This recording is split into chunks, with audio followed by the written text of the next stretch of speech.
The smell of fresh hay and morning dew fills the air as I step onto my porch, a hot cup of coffee warming my hands. The sun peeks over the rolling hills of my farm, painting the sky in soft shades of pink and gold. My goats, a herd of 30 mischievous troublemakers, are already awake, bleating for breakfast. I've lived on this land for 6 years now, ever since I inherited it from my grandfather. It's my slice of peace, 100 acres of green pastures, a sturdy red barn, and the quiet freedom that comes from working for myself. Unlike the suburban sprawl creeping in from the next town over, my farm is my own, untouched by HOA regulations, nosy neighbors, or entitled demands. Or so I thought. A sharp rap on the wooden fence catches my attention. I turn and spot Marjorie Simmons, queen of the HOA from the gated community down the road. She stands on the other side of my property line, arms crossed, lips pursed so tight they could crush a lemon. "Good morning," I call, keeping my tone polite but distant. Marjorie doesn't return the greeting. Instead, she glances around my land like she owns it. "You know," she starts, her voice clipped, "it would be nice if you'd do something about the smell." I arch an eyebrow. "The smell?" "The animals," she clarifies, waving a manicured hand. "Some of us prefer fresh air, not whatever stench drifts over from here." I suppress a smirk. This isn't the first time the HOA folks have tried to civilize me. They don't like that my farm sits so close to their pristine McMansions, and Marjorie, being the self-appointed ruler of their little kingdom, has made it her personal mission to fix me. I take a slow sip of my coffee. "Well, Marjorie, this is a farm. Animals are kind of the whole point." She lets out a long, dramatic sigh, like I've just confessed to running an underground crime ring. "Yes, well, some of us have standards." With that, she turns on her heel and marches back toward her car, leaving behind the strong scent of expensive perfume and unearned entitlement. I shake my head, watching as she drives away. This isn't new. Marjorie has complained about my farm before, about the goats, the tractor noise, the so-called eyesore of my barn. But something about today feels different. There was an edge to her voice, something almost calculated. I glance back at my land, suddenly uneasy. The farm is mine, free and clear. But Marjorie and her HOA have a way of making trouble when they don't get their way. And I have a gut feeling they're just getting started. A week passes. The morning air is crisp, the sky a perfect blue, and for once, the HOA seems to have backed off.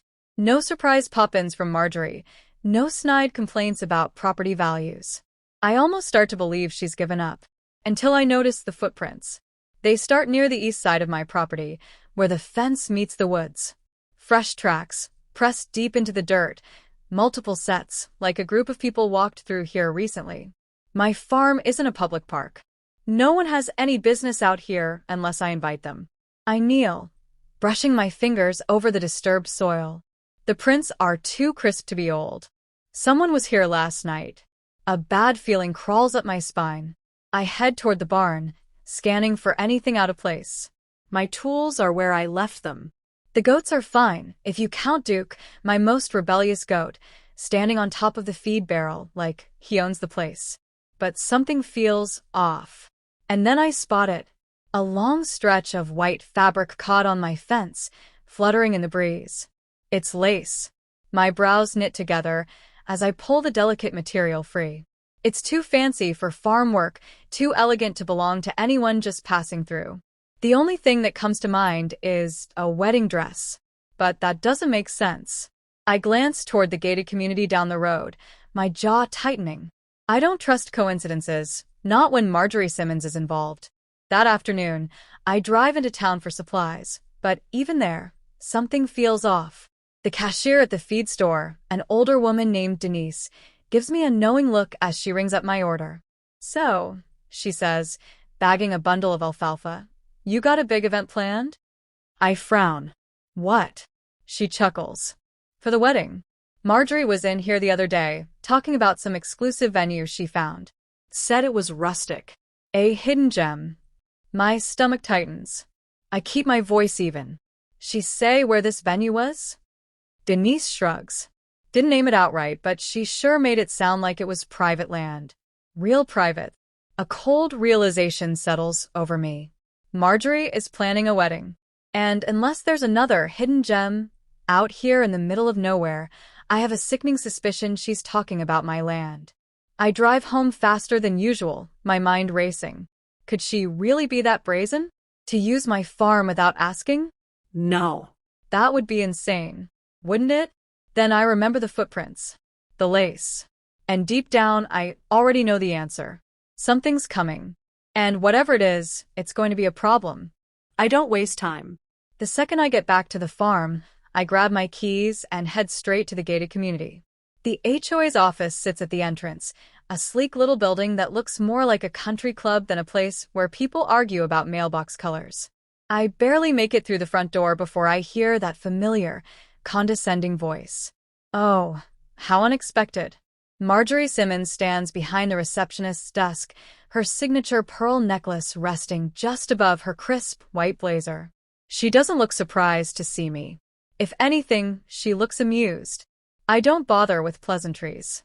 You mind telling me why people have been trespassing on my farm? Her smile doesn't waver. Trespassing? Oh, dear, you must be mistaken. She tilts her head, feigning innocence. No one would trespass on that charming little patch of land.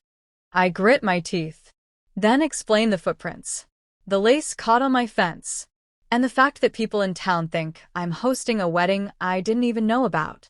Marjorie sighs, the way someone might when explaining something obvious to a child. Well, if you must know, one of our residents, a very dear friend, was in desperate need of a venue. Her original location fell through, and, well, she waves a hand dismissively. I took the liberty of suggesting an alternative. An alternative? I repeat, pulse spiking. You mean my farm? She gives a slow, patronizing nod. I take a step forward, lowering my voice. You didn't ask me, Marjorie. Do I need to? She lets out a soft chuckle, shaking her head. You never use that land for anything important. You sell vegetables at the farmer's market, keep a few animals. It's hardly the Met Gala. And really, shouldn't you be honored? I stare at her. She really believes this.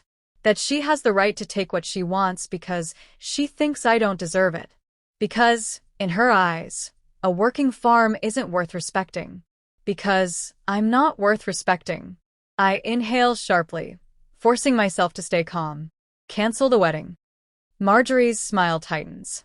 Oh, I would, but it's just so last minute. She gives me a faux sympathetic look. You wouldn't want to disappoint a bride on her special day, would you? I exhale slowly. You have until tomorrow to move the event off my land. She lets out a short, condescending laugh. You don't own the community, dear. And honestly, do you really think the sheriff is going to take your word over mine? And there it is. The unspoken reality. Marjorie doesn't just think she's above the law, she's used to it bending in her favor. I don't argue. I just turn on my heel and walk out. Because Marjorie may have power, but she's underestimated one thing. Me. Gathering evidence. I spend the rest of the day preparing.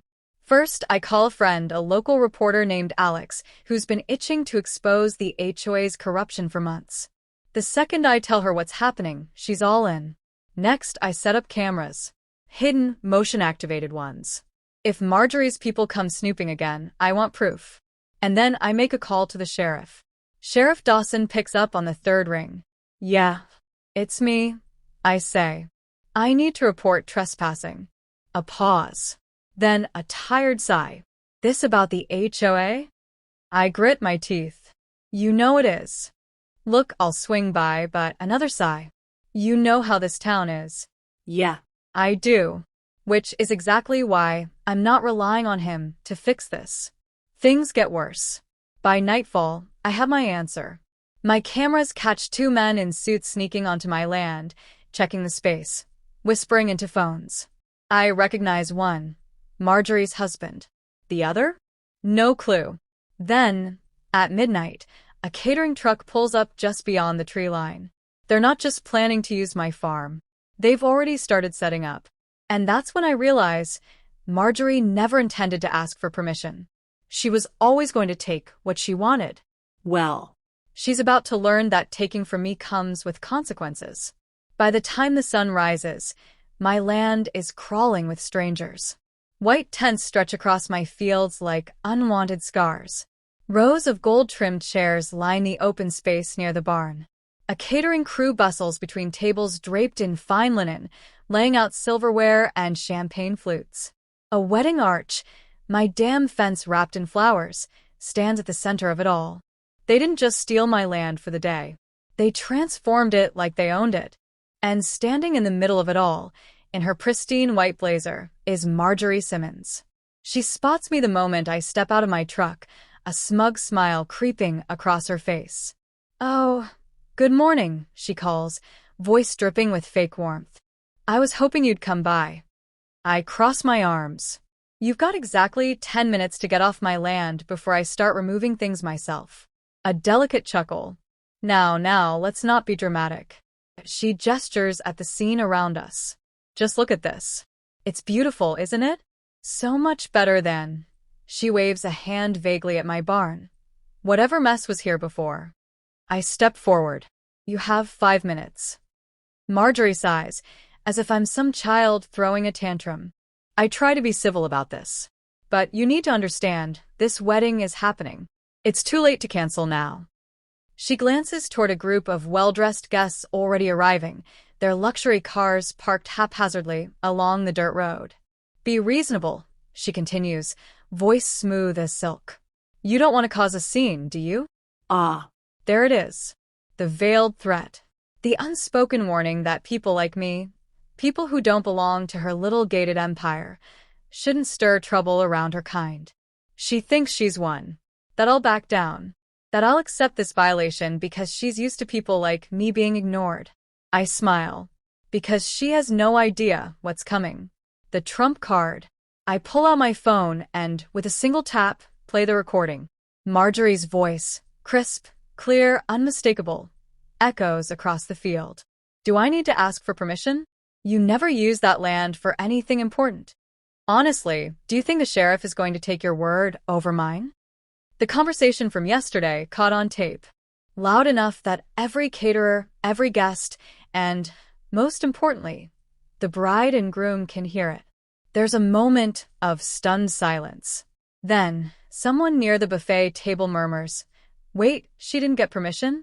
Another voice, "She said the land was hers." The guests shift uncomfortably. A few pull out their phones, no doubt texting their very wealthy connections. And Marjorie? She freezes. For the first time, her carefully curated mask cracks. Her voice is tight. "You recorded me?" I tilt my head. "Like you said, Marjorie, who's the sheriff gonna believe? You? Or your own voice?" Her hands clench into fists. But before she can speak, another voice cuts through the air. Marjorie, a very red-faced man in a tux, snaps. "The groom. What the hell is this?" The bride, still in her silk robe, steps forward, eyes wide with horror. "Tell me this isn't true. You said this place was booked." Marjorie scrambles, her usual poise slipping. I was going to clear it up, but it's just, you don't understand." But the damage is done. The guests murmur. The caterers hesitate. The bride looks seconds away from either sobbing or murdering her wedding planner. I take a step closer, lowering my voice just enough for Marjorie to hear. "I warned you." Her eyes burn with fury. But there's nothing she can do. She played her hand. And I just flipped the entire table. Marjorie's mouth opens and closes, but no words come out. She's cornered, outplayed, and she knows it. The wedding guests stare, some whispering behind perfectly manicured hands, others outright gawking. A few have their phones out, recording. The groom looks like he's seconds from exploding. "Marjorie," he grits out, jaw tight, "did you lie about this venue?" The bride takes a slow step forward, her silk robe fluttering in the breeze. She's trembling, but her voice is sharp as glass. "You said everything was paid for, that this was a private estate." She turns to me. "You own this place?" I nod. Her face crumples. She turns back to Marjorie, voice shaking. How could you do this? Marjorie's composure snaps like a brittle twig. I did this for you, she hisses, voice low but urgent, trying to keep control. You wanted a perfect wedding, didn't you? And now you're making a scene? The groom recoils. A scene? Marjorie, you stole private land. Do you realize what kind of lawsuit we could be dealing with? Marjorie's eyes dart from face to face, desperately searching for an ally, someone, anyone, who will back her up. But there's no sympathy in the crowd. The spell is broken. Her carefully curated world, the one where she always wins, where people like me are supposed to stay silent, is starting to collapse. And I'm about to bury it. The final blow. I take my time, pulling out my phone again. Since I figured you'd try something, I say, letting my voice carry, I installed security cameras. Motion activated. Last night, they caught your people sneaking onto my land, setting this up without permission. I tap my screen, and a crisp video plays. It shows two well-dressed men walking the perimeter of my fence, talking in hushed voices. One of them, the HOA treasurer, pauses near my barn and mutters, Marjorie said the farmer doesn't count. No one's gonna care. The bride gasps. The groom mutters something that sounds suspiciously like a swear. And Marjorie? She blanches. I tilt my head. You were saying, Marjorie? She straightens, trying to salvage what's left of her dignity. This is out of context, she sputters. That video proves nothing. I shrug. Well, I'm sure the sheriff will love to hear your explanation. And right on cue, a black and white squad car pulls up the dirt road. Justice arrives. Sheriff Dawson steps out, adjusting his belt. His face is unreadable, but the moment he sees me, he gives a slow nod. I'd called him last night, told him I had proof this time, that if he didn't do something, I'd be forwarding everything, videos, recordings, witness statements, to a lawyer and the local news. Now, he looks at Marjorie, then at the gathering of uneasy wedding guests. Marjorie Simmons, he says, voice even. We need to have a conversation. The color drains from her face. Sheriff, she starts, her tone desperate. This is all a misunderstanding. I saw the footage, Dawson cuts in. And I heard the recording.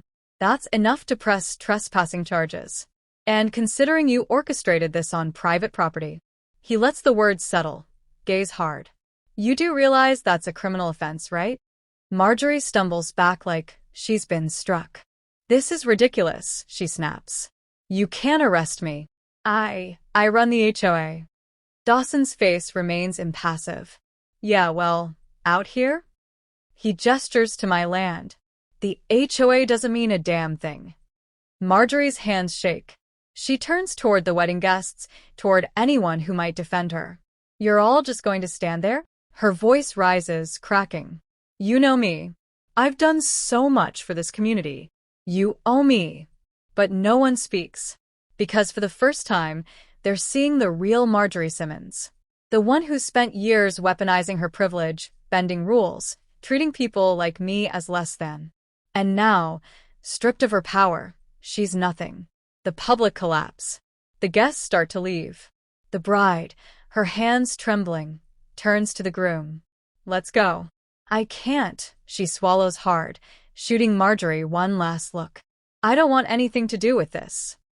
The groom doesn't argue. He takes her hand, leading her toward their car. The caterers start packing up. The decorators hurriedly strip down the floral arch. The whole event, the one Marjorie spent months orchestrating, is falling apart, piece by piece. And I just stand there, watching as she loses everything. Finally, Marjorie whirls toward me, fury and desperation mingling in her expression. You think you won, she hisses. You think this makes you better than me?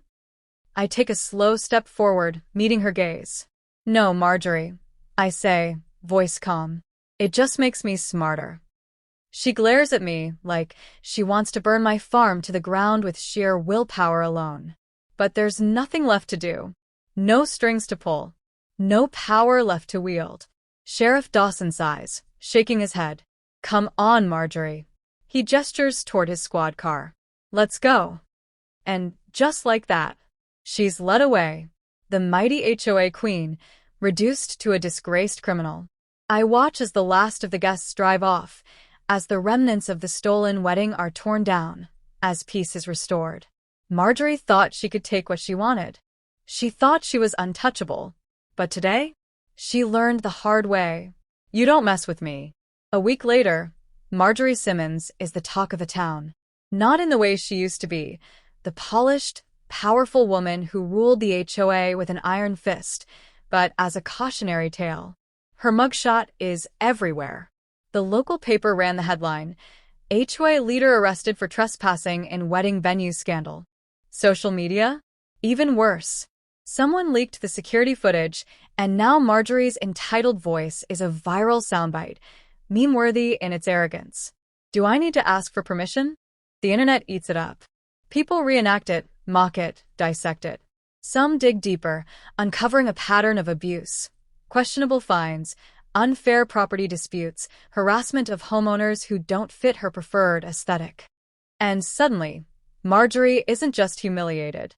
She's done. The fall of an HOA tyrant. Her fall is swift and brutal. The HOA board distances itself, calling an emergency vote. Marjorie is removed as president in a landslide decision. Then comes the lawsuit. The groom's family sues for damages. The fines, the legal fees, the public disgrace? It's too much. Word spreads. She put her house up for sale. She's leaving town. And I sleep better than I have in years. Reclaiming what's mine. A few mornings later, I step onto my porch, coffee in hand.